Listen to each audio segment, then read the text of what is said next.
దేవుని పరిశుద్ధ గ్రంథం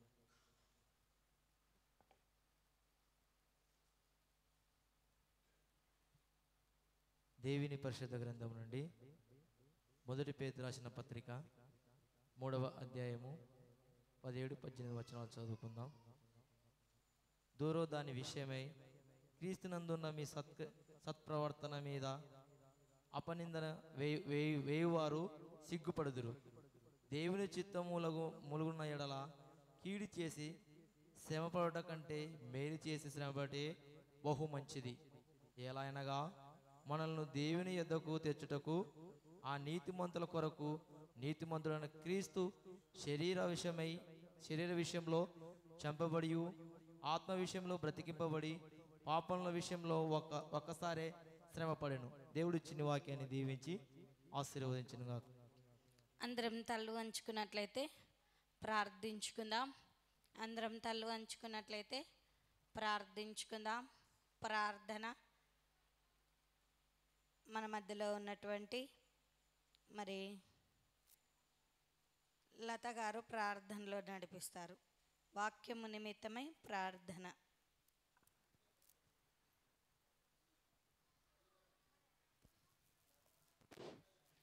అందరం కళ్ళు ముచ్చుకున్నట్టయితే ప్రార్థన చేసుకుందాం. మమ్మల్ని మిక్కిలిగా ప్రేమించిన మా ప్రియ పరలోకపు తండ్రి, నీ ఘనమైన పాదములకు స్తుతులు స్తోత్రములు ప్రభువా.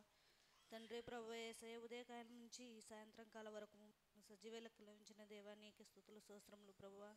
ప్రభువా, ఎక్కడైతే నా నామంలో 2-3 కూడి ప్రార్థిస్తారో వారి మధ్యలో నేను ఉంటానన్నావు ప్రభా. ప్రభువా, ఈ రాత్రికాల వేళ సమయంలో నిన్ను కూడి నీ మందిరంలో చేరి మేమందరం నిన్ను ప్రార్థిస్తుండ మా మొరలను ఆలకించి దీవించి ఆశీర్వదించండి ప్రభువా. అమ్మగారు వాక్యం చెప్పుచుండగా ప్రభువా, మీరే ఆమె నోటు బూరగా ఉండి ప్రభువా మాతో మాట్లాడండి, దీవించండి, ఆశీర్వదించండి. మీకు స్తుతులు స్తోత్రములు ప్రభువా. ప్రార్థన ఆలకించి దీవిస్తావని యేసుక్రీస్తు నామమున తండ్రి, ఆమేన్. ఈ యొక్క ఆరాధనా కార్యక్రమంనకు ఏర్పాటు చేయబడినటువంటి లేఖన భాగాన్ని మనం చదువుకున్నాం. మన యొక్క అంశం ఏమిటంటే క్రీస్తు శ్రమలు. మన టాపిక్ ఏమిటి? క్రీస్తు శ్రమలు అనే అంశం మీద కొద్ది నిమిషాలు మాత్రమే దేవుని యొక్క వాక్యాన్ని మనం ధ్యానించుకుందాం. మరి ఎందుకు శ్రమపడ్డాడు? ఎవరి కోసం శ్రమపడ్డాడు? ఎవరి చేతుల్లో శ్రమపడ్డాడు? ఎవరి ద్వారా శ్రమపడ్డారు? ఎవరి కోసము శ్రమపడ్డాడో కొద్ది నిమిషాలు మాత్రమే దేవుని యొక్క వాక్యాన్ని మనం ధ్యానించుకుందామండి. అందుకోసమే చదువుకున్న లేఖనాన్ని మరొకసారి చదువుకుందాం. పేతురు రాసిన మొదటి పత్రిక 3వ అధ్యాయము 17వ వచనం నుంచి 18 వచనాలు. దేవుని చిత్తము అలాగునున్న ఎడలా కీడు చేసి శ్రమపడుట కంటే మేలు చేసి శ్రమపడుటయే బహు మంచిది. ఏలయనగా మనలను దేవుని యొద్దకు తెచ్చుటకు అనీతివంతుల కొరకు నీతివంతుడైన క్రీస్తు శరీర విషయంలో చంపబడి ఆత్మ విషయములో బ్రతికింపబడి పాపముల విషయములో ఒక్కసారే శ్రమపడెను. చాలండి. ఈ చదువుకున్న లేఖనములలో మనము జ్ఞాపకము చేసుకున్నట్లయితే దేవుడు తన కుమారుడు అయినటువంటి యేసుక్రీస్తు దేవుని హస్తములలో శ్రమ పడుతూ ఉన్నట్లు మనం చూస్తూ ఉంటున్నాం. అందుకోసమే ఇక్కడ మనం దేవుని చిత్తము అలాగునున్న ఎడలా, దేవుని చిత్తము అలాగూ ఉన్న ఎడల కీడు చేసి శ్రమపడుట కంటే కూడా మేలు చేసి శ్రమపడుట బహు మంచిది అంటున్నాడు. దేవుడు మరి మేలు చేసి మన కొరకు శ్రమ పడినట్లు కూడా మనం చూస్తూ ఉంటున్నామండి. అందుకోసమే అక్కడ మనము జ్ఞాపకము చేసుకున్నట్లయితే, ఏలైనగా మనలను దేవుని యొద్దకు తెచ్చుటకు, మనలందరినీ కూడా దేవుని యొద్దకు తెచ్చుటకు ఆయన ఒక్కసారే శ్రమ పొందినట్లు లేఖనములలోనే మనం చూస్తుంటాం. ఏలైనగా మనలను దేవుని యొద్దకు తెచ్చుటకు, అనీతివంతుల కొరకు, అనీతివంతులమైన మన కొరకు నీతివంతుడైనటువంటి యేసుక్రీస్తు ఒక్కసారే శ్రమ పడినట్లు మనం చూస్తున్నాం. ఆయన శ్రమ ఎంతో విలువైనదండి. ఆయన శ్రమ పొందకపోతే మనం ఇంకా అవినీతిలోనే జీవించేవారిగా ఉంటాం, ఇంకా పాపములోనే మగ్గిపోయేవారిగా ఉంటున్నాం, ఇంకా దేవుని గురించి తెలుసుకోలేనటువంటి వారిగా ఉంటాం. ఆయన అనీతివంతులైనటువంటి మన కోసము దేవుని హస్తములలో ఒక్కసారే శ్రమ పడినట్లు మనం చూస్తూ ఉంటున్నాం. అందుకోసమే మరి నీతివంతుడైనటువంటి యేసుక్రీస్తు మరి శరీర విషయంలో చంపబడి, ఆత్మ విషయంలో బ్రతికింపబడి, పాప విషయములలో ఒక్కసారే శ్రమ పడినట్లు మనం చూస్తూ ఉంటున్నామండి. మన పాప విషయములలో దేవుడు ఏం చేశాడండి?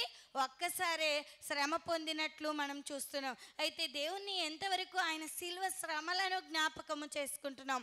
నిజంగా ఆయన శిలువ శ్రమలను జ్ఞాపకము చేసుకొని ఒక్కసారైనా మారు మనసు పొందామా? ఒక్కసారైనా దేవుని గురించి ఆలోచిస్తూ ఉన్నామా? ప్రభువా, నువ్వు మా కోసము ఎంతగానో శ్రమ పడ్డావయ్యా. ఈ శ్రమల దినాల్లో నిన్ను ధ్యానించుటకు, నిన్ను కలిగి జీవించుటకు, నువ్వు పొందినటువంటి శ్రమలను జ్ఞాపకము చేసుకున్నటకు నువ్వు ఇచ్చినటువంటి ఈ తరుణాన్ని బట్టి వందనములు. నిజంగా ఒక్కసారైనా ఆయన శ్రమలను మనము జ్ఞాపకం చేసుకుంటున్నాం. ఆయన ఎవరి కోసము శ్రమ పడ్డాడు? అనీతివంతులైనటువంటి మన కొరకు ఆయన శ్రమ పడ్డాడండి. ఆయనలో ఏ అవినీతి లేదండి, ఏ పాపము లేదండి, ఏ కల్మషము లేదండి. నీతివంతుడైనటువంటి యేసుక్రీస్తు మనలను ఎంతగానో ప్రేమించి, అనీతివంతులైనటువంటి మన కోసము ఆయన ఒక్కసారే శరీర విషయంలో చంపబడి, ఆత్మ విషయంలో బ్రతికింపబడి, పాపం విషయంలో ఒక్కసారే శ్రమ పొందినట్లు మనం చూస్తూ ఉంటున్నాం. నిజంగా క్రీస్తు శ్రమలు ఆయన మన పాపముల నిమిత్తమై శ్రమ పడినట్లు మనం చూస్తూ ఉంటున్నాం. ఆయన తన కోసము శ్రమ పడలేదండి. శ్రమ పడ్డాడా? ఆయన కోసము శ్రమ పడలేదండి.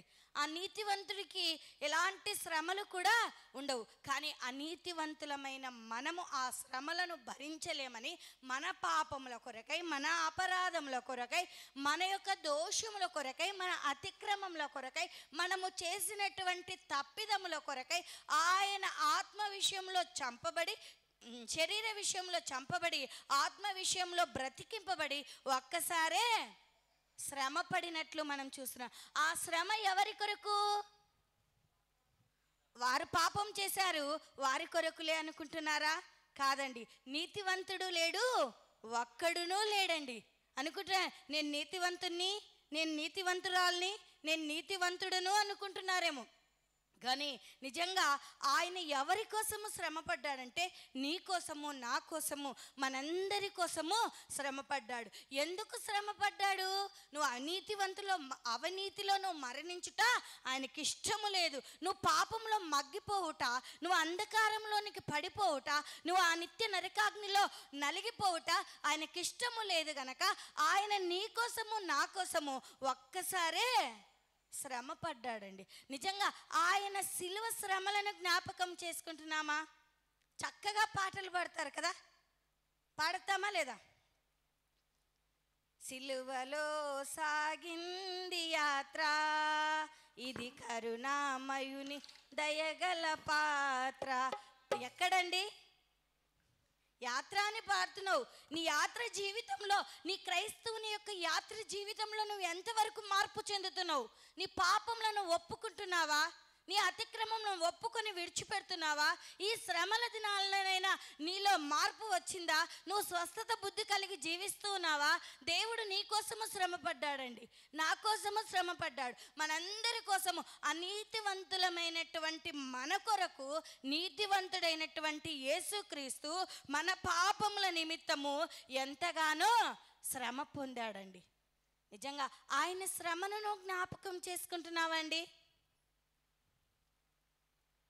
ఉపవాసం ఉంటున్నాం కానీ ప్రార్థనలో గడపలేదండి. ఉపవాసం ఉంటున్నాం, ఈ శ్రమల దినాల్లో ఎక్కువగా ఆత్మీయంగా బలపడాలండి. ఈ క్రైస్తవుని జీవితము ఎప్పుడూ కూడా విశ్వాసంలో పెంపొందుతూనే ఉండాలండి. కానీ చాలామంది విశ్వాసులు ఎలా ఉన్నారమ్మా? విశ్వాసం పెంపొందుకుంటున్నామా? విశ్వాసం తగ్గిపోతుందా? ఎలా ఉంది? ఎందుకు తగ్గిపోతుంది అంటే దేవుని గురించి నువ్వు జ్ఞాపకము చేసుకోకుంటున్నావు. దేవుడు పొందినటువంటి ఆ శ్రమలను నువ్వు జ్ఞాపకము చేసుకుంటున్నావు. ఆయన పొందిన గాయముల చేత నీకు స్వస్థత కలిగింది, ఆయన పొందిన దెబ్బల చేత నీకు స్వస్థత కలిగింది, ఆయన రక్తంలో నువ్వు పవిత్రునిగా మార్చబడ్డావు. అయినా కూడా నీలో మార్పు లేదండి. మారాలి, మనసు మారి దేవునికి సమర్పించాలి. అప్పుడే నా జీవితానికి ఒక విలువ ఉంటుందండి. మారని జీవితము శుద్ధ దండగా అండి. మారిన జీవితము ప్రభువుకు సమర్పించి, ప్రభువా నువ్వు నా కోసము శ్రమపడ్డావయ్యా, నువ్వు నా పాపముల నిమిత్తము శ్రమపడ్డావయ్యా, నా అతిక్రమముల నిమిత్తము శ్రమపడ్డావయ్యా. ఈ లోకంలో ఎవరు కూడా నా కొరకు శ్రమపడలేదయ్యా. నిజంగా శ్రమపడ్డాడండి. ఒకవేళ తల్లి కనినప్పుడు ఎంత శ్రమపడి ఉంటుంది? ఒకవేళ 1 hour to 3 hours వరకు ఎందుకంటే తల్లి కనినటువంటి వేదన చాలా గొప్పదండి. ఆమె ఒకవేళ తల్లి శ్రమపడి ఉంటుందేమో, కానీ పరమ తండ్రి నీకెంతగానో శ్రమపడి నీ కొరకు ప్రాణాన్ని అర్పించాడండి. ఆయన ఎంత గొప్ప దేవుడో ఒక్కసారి జ్ఞాపకం. ఆయన అవినీతివంతుడు కాదండి. నువ్వు అవినీతివంతురాలివి అయినప్పటికీ దేవుడు నీ కొరకు నా కొరకు శ్రమ పొందాడండి. క్రీస్తు శ్రమలు బహు గొప్పవి అండి. నిజంగా ఆయన శ్రమలను జ్ఞాపకము చేసుకుంటూ మన విశ్వాస యాత్రను కొనసాగించే వారంగా ఉండాలి అని ప్రభునామమున ఆయన ఎవరి చేతిలో శ్రమ పడ్డాడు అంటే దేవుని హస్తములలో మన కోసము శ్రమ పడ్డాడు అనేది జ్ఞాపకం చేసుకునే వారిగా ఉండాలి.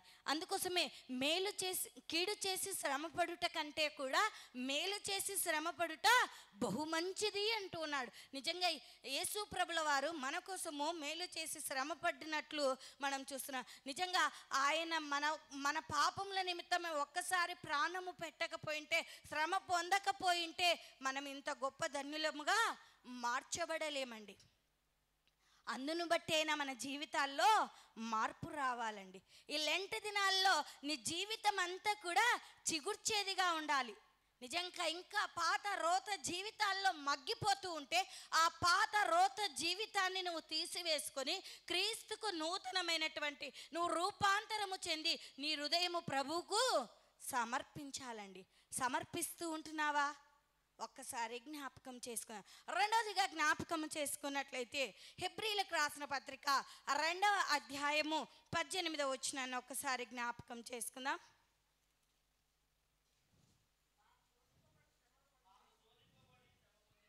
తాను శోధింపబడి శ్రమ పొందెను. 17వ వచనం నుంచి ఒకసారి. కావున ప్రజల పాపములకు పరిహారము కలగ చేయుటకై దేవుని సంబంధమైన కార్యములలో కనికరమును నమ్మకమును గల ప్రధాన యాజకుడు నిమిత్తము అన్ని విషయములలో ఆయన తన సహోదరుల వంటివాడు కావలసి వచ్చెను. తాను శోధింపబడి శ్రమ పొందెను కనుక శోధింపబడిన వారికి సహాయము చేయగలవాడై ఉన్నాడు అనేది లేఖనములలోనే మనం చూస్తూ ఉంటున్నాం. ఆయన శోధింపబడి శ్రమ పడ్డాడండి. ఎవరి వలన శోధింపబడ్డాడు? సాతాను చేత ఎంతగానో శోధింపబడ్డాడండి. అవునా కదా? ఆయన శోధింపబడి శ్రమ పడినట్లు మనం చూస్తున్నాం. అందుకోసమే ఈ ఒకసారి మనము జ్ఞాపకం చేసుకున్నట్లయితే, కావున ప్రజల పాపములకు పరిహారము కలగ చేయుటకై, మన పాపములకు పరిహారము కలగ చేయుటకై దేవుని సంబంధమైన కార్యములలో, దేవుని యొక్క సంబంధమైనటువంటి కార్యములలో కనికరం ఉందంటండి, దయ ఉందంటండి, ప్రేమ ఉందంటండి. నమ్మకమును గల ప్రధాన యాజకుడు నిమిత్తము అన్ని విషయములలో ఆయన తన సహోదరుల వంటి వాడు కావలసి వచ్చెను. ఆయన మన సహోదరుల వంటి వాడు కావలసి వచ్చెను. ఆయన శ్రమ పొందాడండి. ఆయన శోధింపబడి శ్రమ పొందాడు. ఎవరి వలన శోధింపబడ్డాడు? సాతాను వలన శోధింపబడి శ్రమ పొందినట్లు కూడా మనం చూస్తూ ఉంటున్నాం. అందుకోసమే తాను శోధింపబడి శ్రమ పొందెను గనక శోధింపబడిన వారికి సహాయము చేయగలవాడై ఉన్నాడు అనేది లేఖనం. ఆయన శోధింపబడి శ్రమ పొందాడు. శోధింపబడిన వారికి ఏం చేస్తాడంట? సహాయం చేస్తాడంట. దేవుని సహాయం నీకు కావాలా? అయితే ఒక్కొక్కసారి మనకు కూడా శోధనలు వస్తూ ఉంటాయండి, శ్రమలు వస్తూ ఉంటాయండి, ఇబ్బందులు వస్తూ ఉంటాయండి, వ్యాధి మనల్ని కృంగదీస్తూ ఉందండి, బాధలు మనల్ని కృంగదీస్తాయండి. అయితే శోధనలో పడిపోకుండా మనము దేవునిలో నిలువగలిగే వారముగా ఉండాలి. అయితే యేసు ప్రభుల వారు కూడా సాతాను ఎంతగానో శోధింపబడినప్పటికీ ఆయన శోధనలో పడిపోలేదండి. ఆయన నీ కొరకు నా కొరకు ఎంతగా శోధింపబడిన వారికి కూడా సహాయము చేయగలవాడై ఉన్నాడు అని లేఖనములలోనే మనం చూస్తూ ఉంటున్నాం. నిజంగా క్రీస్తు శ్రమలు ఆయన ఎవరితో శ్రమ పడ్డాడు? దేవుని హస్తములలో ఆయన మన పాపముల విషయమై శ్రమ పడినట్లు మనం చూస్తుంటున్నాం మొట్టమొదటిగా. రెండోదిగా ఆయన శోధింపబడి శ్రమ పొందాడు. ఎవరి ద్వారా శోధింపబడ్డాడు అంటే సాతానుని ద్వారా ఆయన శోధింపబడి శ్రమ పొందినట్లు మనం చూస్తూ ఉంటున్నాం. మూడోదిగా మనము జ్ఞాపకం చేసుకున్నట్లయితే పేతురు రాసినటువంటి మొదటి పత్రిక 2వ అధ్యాయము 23వ వచనాన్ని ఒకసారి జ్ఞాపకం చేసుకుందామండి.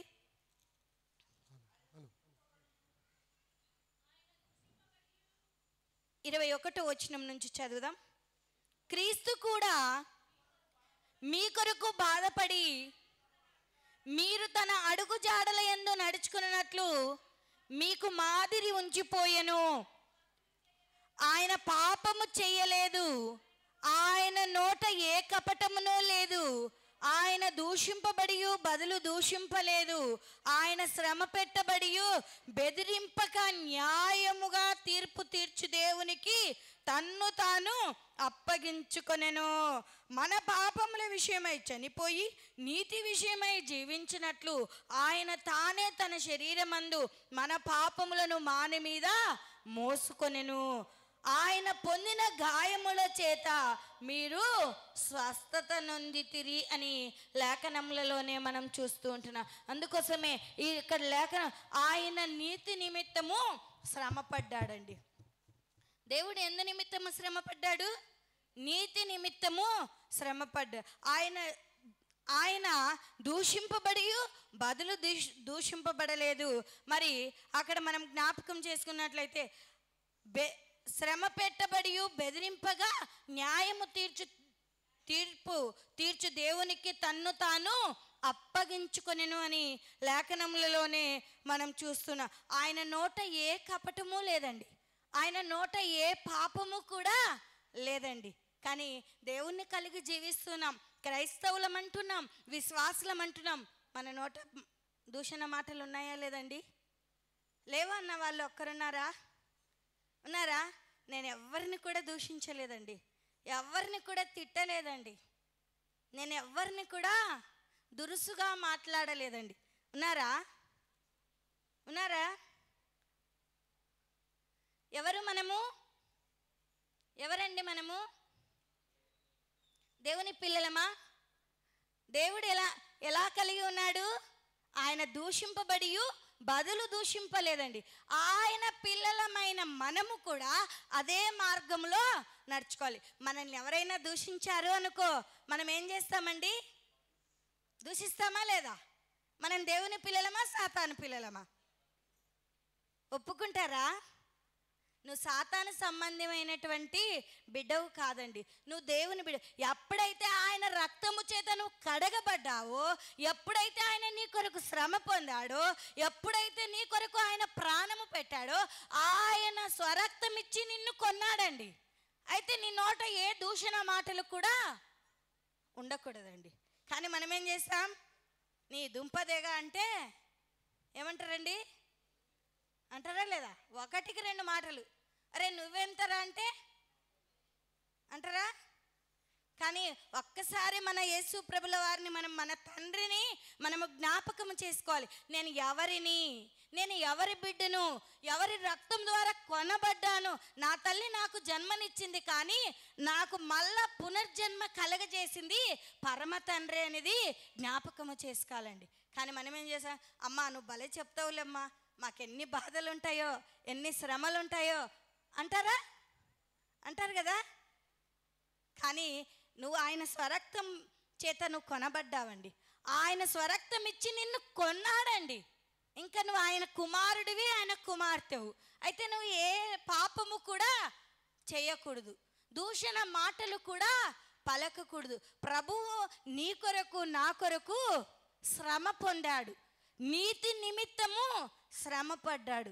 ఆ నీతివంతుణ్ణి జ్ఞాపకము చేసుకుంటూ, అనీతివంతులమైన మనలో ఉన్నటువంటి అనీతి అనే మాలిన్యాన్ని తీసివేసుకుంటూ, ప్రభువుకు సమీపంగా ఉంటూ, ప్రభు మార్గంలో నడుచుకుంటూ, తన అడుగుజాడల్లో నడుచుకుంటూ మన విశ్వాస యాత్రను మనము కొనసాగించు. అందుకోసమే 21వ వచనంలో చాలా చక్కగా మనకు క్రీస్తు కూడా మీ కొరకు బాధపడి మీరు తన అడుగుజాడల యందు నడుచుకున్నట్లు మీకు మాదిరి ఉంచిపోయెను. మనమందరం క్రీస్తు కూడా మీ కొరకు బాధపడ్డాడంటండి. మనమందరం కూడా తన అడుగుజాడల్లో నడుచుకున్నట్లు మనకు మాదిరి ఉంచిపోయాడండి. నిజంగా మాదిరి కలిగి జీవిస్తున్నామండి? ఒకసారి జ్ఞాపకం చేసుకుందాం. జీవిస్తున్నామా? చాలా చక్కగా భక్తులు పాట పాడుతూనే ఉంటారు కదా. ఏం పాట పాడతారమ్మా? మారాలి మారాలి మనసే మారాలి, మారిన మనసు నీకిస్తే ఫలితం ఉంటుంది. ఒక్కసారే పాపాలన్నీ పెరిగి వేయాలి, ఆ పాపంలోనే లోకాన్నెంతో మరచిపోవాలండి. నిజంగా మన పాపాలన్నీ కూడా క్రీస్తులో కడిగి వేసుకొని లోకాన్ని వదిలివేయాలండి. కానీ క్రీస్తులు ఎక్కడ కడిగి వేసుకుంటున్నారండి? పేరుకు మాత్రము క్రైస్తవులు. ఇద్దరు ఆడమ్మలు కలిసాము అనుకుందాం, ఏం చేస్తామండి? ఆమె ఇలానంట, ఈమె ఎలానంట, అతడిలానంట, ఇంకా దూషిస్తూనే ఉన్నావు. ఎంత ఘోరమో ఒక్కసారి. క్రీస్తు పొందినటువంటి శ్రమలను జ్ఞాపకము చేసుకుందాం. నీ కొరకు ఆయన ప్రేమతో ఆయన కలవరిలో ప్రాణాన్ని అర్పించాడు. ఆ ప్రాణ త్యాగమును జ్ఞాపకము చేసుకుంటూ, ఇతరులను దూషింపక, ఇతరు గురించి మాట్లాడుకొనక, నిన్ను నువ్వు సరిచేసుకుంటూ నీ జీవితాన్ని ప్రభువుకు సమర్పించుకుందాం. అన్నలు ఎక్కువ కలవరు, కానీ వారి పని ఏంటి? పని చేసి రావడం, మళ్ళీ ఇంట్లో వారి బాధ్యత వారిదండి. కానీ స్త్రీలు ఏం చేస్తారు? ఎన్ని పనులున్నా ఖచ్చితంగా ఒక అర్ధ గంట ఏం చేస్తారు? పెట్టుకుంటారా పెట్టరమ్మా ముచ్చట్లు? వదిలివేద్దాం. వాటి వల్ల మనకు పరలోక పట్టణం రాదండి. వాటి వల్ల మనము నిత్య నరకాగ్నిలోనికి వెళ్ళిపోతామండి. ముసలమ్మ ముచ్చట్లను వదిలివేయాలి. భక్తుడు చాలా చక్కగా పాట పాడతాడు కదా. ముసలమ్మ ముచ్చట్లు కట్టి పెట్టి, పరిశుద్ధ గ్రంథాన్ని చేతబట్టి, ఇంటింట తలుపు తట్టి, దీక్షతో నడుము తట్టి, యేసయ్య ఊసే చెప్పమ్మా, ఊరికనే ఉంటే తప్పమ్మా. ముసలమ్మ ముచ్చట్లు కట్టి పెట్టి, పరిశుద్ధ గ్రంథాన్ని చేతబట్టి. ముసలమ్మ ముచ్చట్లను, ముసలళ్ళు కాదండి ముచ్చట్లు పెట్టేది. ముసలళ్ళు ఎలాంటి ముచ్చట్లు? నా కొడుకు సరిగ్గా చూసుకోవడం లేదే, నా కోడలు ఎందుకు లేఖనం ఏం సెలవిస్తుంది? నీ తల్లిని తండ్రిని సన్మానించుము, అప్పుడు భూమి మీద నీవు దీర్ఘాష్. సన్మానించమంటే శాల్వ కప్పి పూలదండలు వేయడం కాదండి, వారిని వృద్ధాపదశలో చక్కగా చూసుకోవడమే నువ్వు సన్మానించడం అండి. నిజంగా క్రీస్తు ఆజ్ఞల్లో మనకు ఆజ్ఞల్లో 10 ఆజ్ఞలు దేవుడు అనుగ్రహించాడండి. ఒక్క ఆజ్ఞనైనా నువ్వు పాటిస్తూ ఉన్నావా? తల్లిని తండ్రిని చక్కగా చూసుకోమంటే తల్లిని తండ్రులని అనాథ ఆశ్రమంలో వదిలేస్తున్నారండి. ఒక్కసారి జ్ఞాపకం చేసుకుందాం, మన జీవితాన్ని ఆత్మ పరిశీలన చేసుకుందాం. ప్రభువు నీకోసము శ్రమపడ్డాడు, తండ్రి తల్లులు కూడా నీకోసము ఎంతగానో శ్రమపడి ఉంటే నువ్వు ఈ స్థితిలో ఉంటావు. వారిని నిర్లక్ష్య పెట్టొద్దండి, వారిని అన్ని విషయాల్లో జాగ్రత్తగా చూసుకునే వారిగా ఉండాలి. అందుకోసమే ఆ లేఖనములలో మనము జ్ఞాపకం చేసుకున్నట్లయితే అక్కడ క్రీస్తు మీ కొరకు బాధపడి మీరు తన అడుగుజాడలేందు నడుచుకున్నట్లు మీకు మాదిరి ఉంచిపోయాను. ఆయన పాపము చేయలేదు, ఆయన నోట ఏ కపటమును లేదు, ఆయన దూషింపబడి బదులు దూషింపలేదు, ఆయన శ్రమ పెట్టబడి బెదిరింపక న్యాయముగా తీర్పు తీర్చు దేవునికి తన్ను తాను అప్పగించుకొనెను.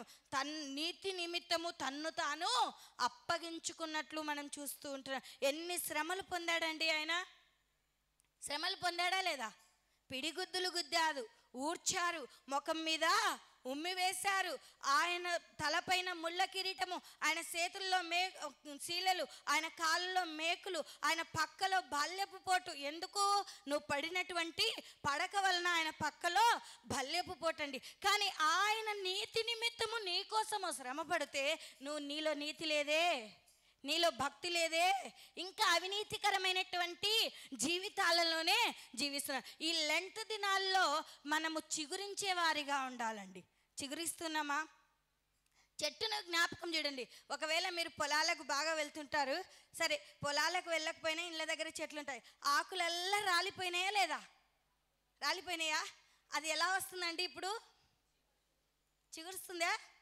అంటే అది రూపాంతరము పొందుతుందా లేదా? కానీ మనలో మాత్రము ఎలాంటి రూపాంతరము లేదే, మనము చిగుర్చడము లేదే. ఇంకా పాత స్వభావాలే, పాత అలవాట్లే, పాత తలంపులే, పాత నడవడికనే, పాత పద్ధతుల్లోనే మనం జీవిస్తూ ఉంటున్నాం. ఎంత అవివేకమో ఒక్కసారి జ్ఞాపకం చేసుకోండి. మన జీవితాన్ని ప్రభువుకు సమర్పించాలండి, మనలో మార్పు రావాలండి, మనం నూతనంగా చిగుర్చబడాలండి. నిజంగా మనలో రూపాంతరం లేదు, చిగురించే తత్వము కూడా లేదు. మన జీవితాలు ఎలా మోడుబారినటువంటి జీవితాల్లోనే ఉంటున్నామండి. ఈ అవివేకాన్ని తీసివేసుకుందాం, ఈ అజ్ఞానాన్ని తొలగించుకుందాం. మనము దేవుని పిల్లలం. దేవుడిచ్చినటువంటి బాధ్యతను దేవుని పని నిమిత్తమై, ఆయన నీతి నిమిత్తమై శ్రమపడ్డాడు. నువ్వు దేవుని పని నిమిత్తమై నీతిగా శ్రమపడే బిడగా ఉండాలి. శ్రమ పడుతూ ఉన్నావా? లేదండి. శ్రమ పడుతున్నారండి? ఆయన ఇచ్చిన బాధ్యతను మరుస్తూ ఉన్నాం. అందుకోసమే సువార్తను ప్రకటించుమా, సునాదము వినిపించుమా, సిలువను ప్రకటింపుమా, దాని విలువను వివరింపుమా.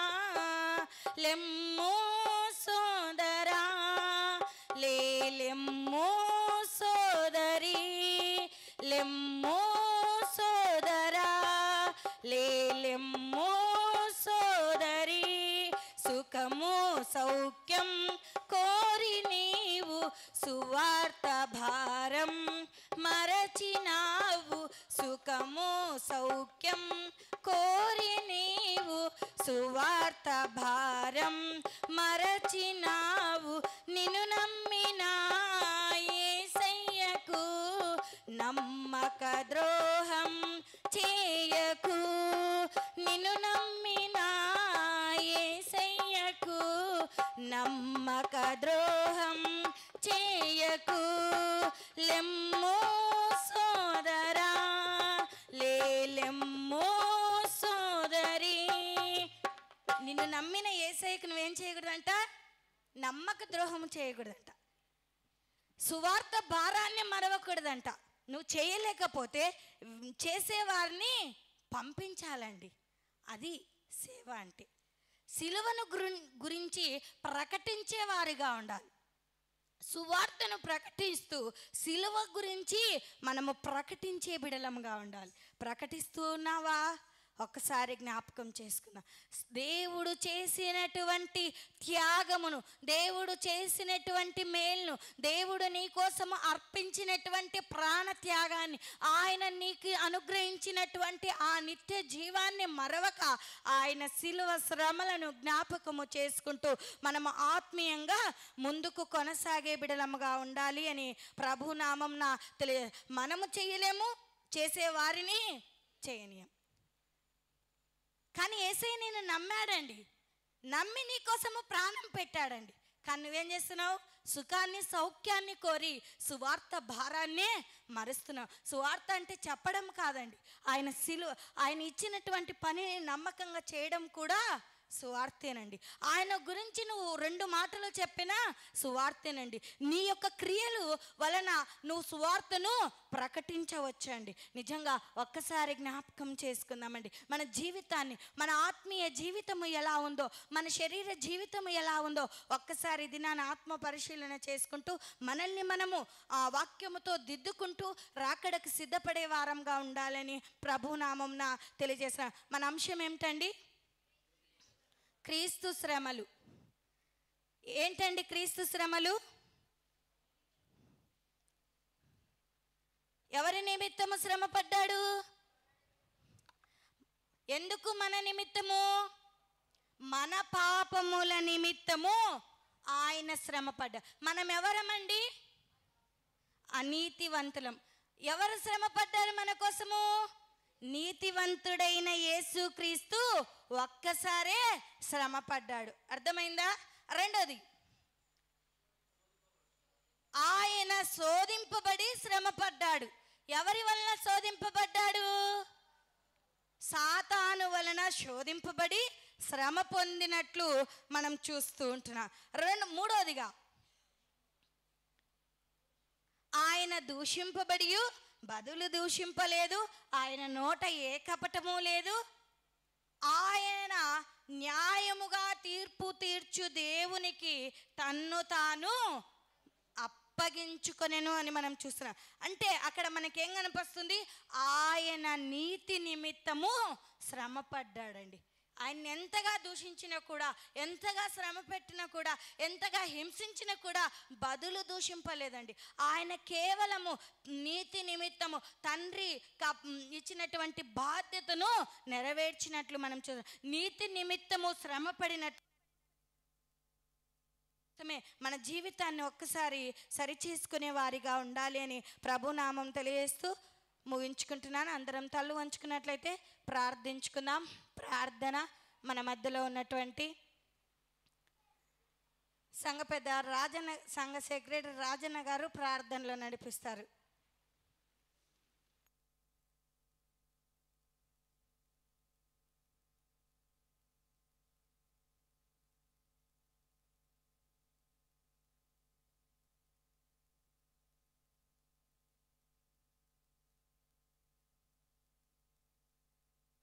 మాజీ మన మధ్యలో ఉన్నటువంటి మాజీ పరిచారకుడు యోనాథన్ అన్న గారు ప్రార్థనలో నడిపిస్తారు. ఎందుకంటే ప్రార్థన అవకాశము అందరికీ రావాలండి. ఇప్పుడు వచ్చిన వాళ్ళకే వస్తూ ఉంటే